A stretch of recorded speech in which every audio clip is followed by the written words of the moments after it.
Hello, I'm Dr. Mikey Mewborn, and this is Church Ministry. Today we're looking at the topic relating to other leaders.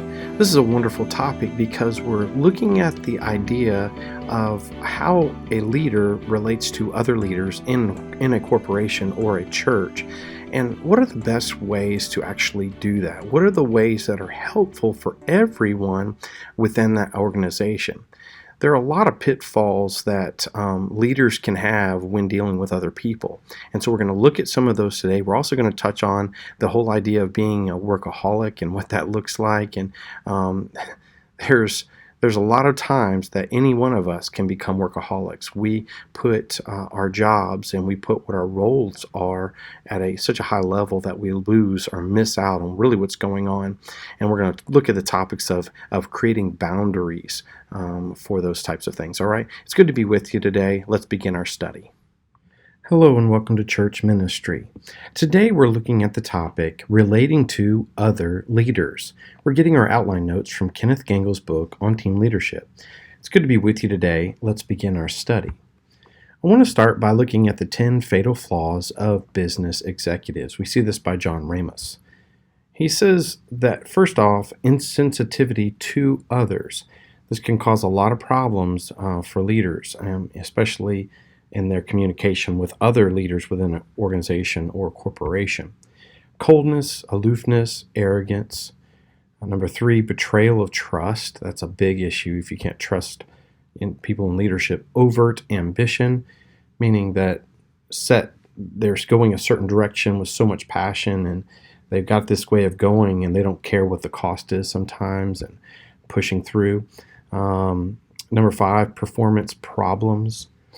We see number 6, over-managing people. Can you manage people too much? Of course. Sometimes we call that micromanaging them. And then inability to staff effectively, inability to think strategically, inflexibility, no adaptability. Then number 10, weak or insufficient communication.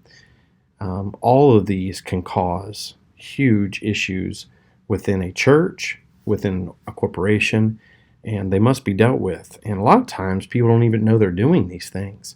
And if they do, they don't do anything about it. It's even if someone comes to them and tries to talk to them about it. So these are fatal flaws a lot of times, as John Ramos said. Moving forward, we look at the stages of church ministry development. 5 stages of church ministry development. And what we're going to look at was an article. There's an article written in Christianity Today by Mark Center, and you see of this in your book.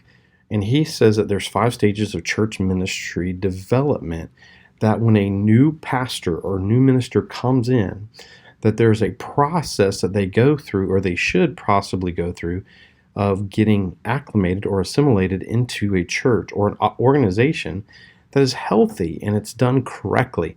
Now, they're going to hit all these stages, which it's whether or not they're going to do well in them. Let's look at the first one, getting acquainted.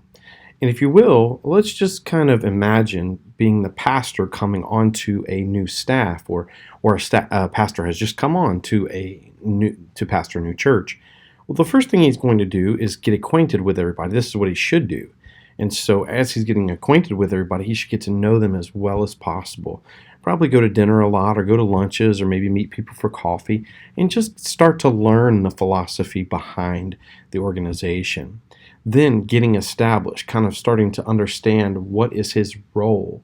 And as he starts to understand that, okay, now what's the direction that he's going to take people on as he goes through this. And then getting rolling, meaning he's going to start implementing some things that are going to push through with of saying, I'm going to start a new ministry here, or I'm going to start working in this area, or I'm going to start some new programs or work with that. And that's what the whole idea of getting rolling is about. Then getting insights. Now, as he's starting to start these new ministries, now he's going to look for more training in different areas. And this could be training that's involved in his in maybe it's a seminary, local seminary.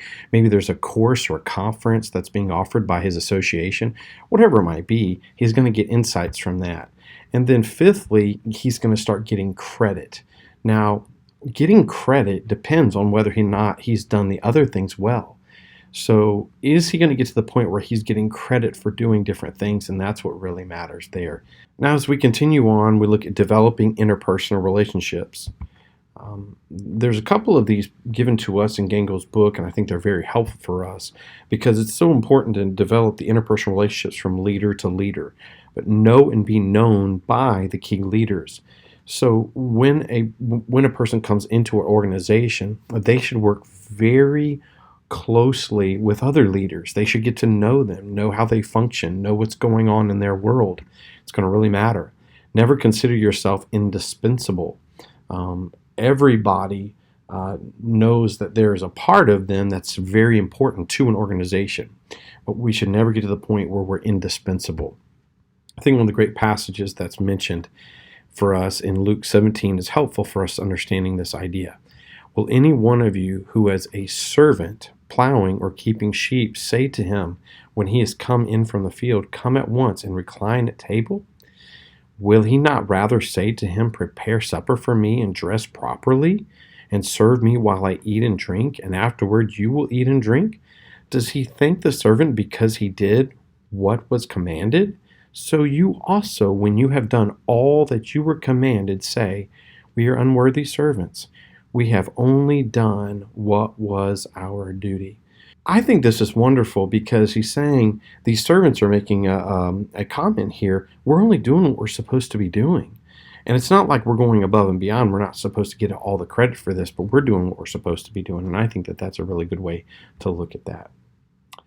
Next, leadership that affirms relationships. There are four things here that I want to give just mention of: team leadership, participatory leadership, biblical leadership, and tolerant leadership. All great leaders affirm relationships. They build relationships. They help people. This is a biblical model. There's an idea of team and all of that. There's an idea of working together and helping people accomplish something. I think one of the great slides is probably this one here. It's got the boss, and he's telling the people pulling him where they're to go. And then you see that on the top one. And then the lower one, you see a leader. No, he is leading the people where they need to go. The top model is more of a traditional model. And it's more of the boss just tells everybody it's a top-down type of process. The boss tells everybody what to do, and then they do it. Then the more biblical model is there's a servant leader that is guiding in that and influencing that. And I think that's a good way to look at it. Another one of those models is this one. You see here the traditional leadership model down at the bottom on the left. And that, I guess, pyramid you see on the left-hand side. You have senior leaders at the top, the managers, supervisors, and then the front line. And so we would say, no, this is the right way to go about it. This isn't the best model. We want to look into more of the emerging leadership model, which is more of a biblical model, where the senior leaders at the bottom, and they're supporting the managers, supervisors, front line, all that kind of thing. And this is the more correct way to look at how to run an organization. And I think that's very helpful for us. Also, relationships and the workaholic syndrome. I thought this was such a funny slide. You got this guy who's in the hospital, probably because he's working too much and he's got stress and all types of issues. And so there he is now. He's under the hospital bed working on it. He's got it jacked up and everything. Really funny. But how do we deal with relationships in the workaholic syndrome? Inability to accept failure. This is one of the whole ideas of the workaholic. Inability to accept failure, incessant work patterns, guilt over low productivity, anxiety and depression, subjective standards of success, or some of those things. We got more though. Number 6, leisure time guilt, time consciousness, self-denial, future orientation, impatience, all these types of things. They can cause somebody to work endless amounts of hours, so much so that they could possibly lose their families. They could lose their friendships. they could lose all types of things because everything revolves around work for them. And that is a very bad place to be. So people need to understand where they are and look at it from the correct view, because if not, you're going to find yourself like this guy working at all times, even when you've had some kind of illness, whatever it is. So something to look at there. So suggestions for defeating workaholism. See people and respond to them as people. So look at people as people. Don't focus on a process. Sometimes certain people in the business world, certain people even in the church world, we look at the process and we elevate it to an importance above people, and that is just not the case. There's no such thing as the process that you come up with making it into heaven, but people do. People are why we are here, people who we share with. And it is vital that we speak to them and that we show love to people, not just a process. Give of yourself instead of things. Give of yourself. So don't just throw money at things or kind of give just almost this whole idea of immaterial things to people, but no, give of yourself, give of your time. Enhance your sensory awareness, things that are going on. Pick up on these things. Start looking, start listening. Develop a capacity for spontaneity. So learn how to change things up. Be able to break away from the phone for a while. Be able to break away from the computer for a while. Make yourself slow down. Do whatever you need to do to slow down. And then number 6, find a pleasant avocation or hobby. Find something that you're interested in, that you love to do. You love to put your time into it and have an outlet. I think one of the great blogs that has been written about this, very short, but I think it's just kind of helpful. And it's entitled From Workaholic to Boundary Boss. Being able to set boundaries in your life that you do not cross. So for instance, you might say, okay, it's the weekend, I'm going to shut down my laptop. I will not open it until Monday morning at 8 o'clock. Or maybe you unplug, and maybe that's just pulling away from your phone every night at 6 o'clock. And you pull away from it and you do not do business calls. You do not answer emails. You just set it up that way where you are not doing that. So whatever it takes to set those boundaries, that's very, very important. Now, in the whole idea of relating to new leaders, there's pitfalls in leadership selection sometimes when people are hiring new people for a position. And these pitfalls can be explained in 3 different ways, really simply. Availability bias, who's handy, visible, and cheap. Number 2, associate bias, who knows the existing leadership. And number 3, agreement bias, who is like me, or who likes the things that I like. All 3 of these are pitfalls and can be very dangerous. Now, sometimes they can work out. Sometimes people in church leadership positions, they become best friends. And they have a lot of things in common, and they do all kinds of things together. But don't let these things be the very ways that you hire on a new leader into your organization. Be careful about that. Then also, process of leadership selection. Number 1, choose the right follower. Choose the right person who gets what's going on in that organization. Create an acceptable climate for that person. So something that is acceptable, something that's not outrageous and they can't handle, but an acceptable one.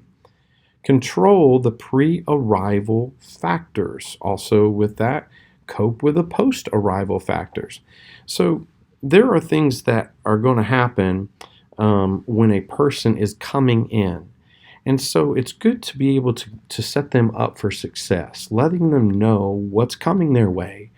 And that's the pre-arrival. But then once they come, sometimes it can create a weirdness or an oddness if they're not exactly what you thought they were or who you thought they were.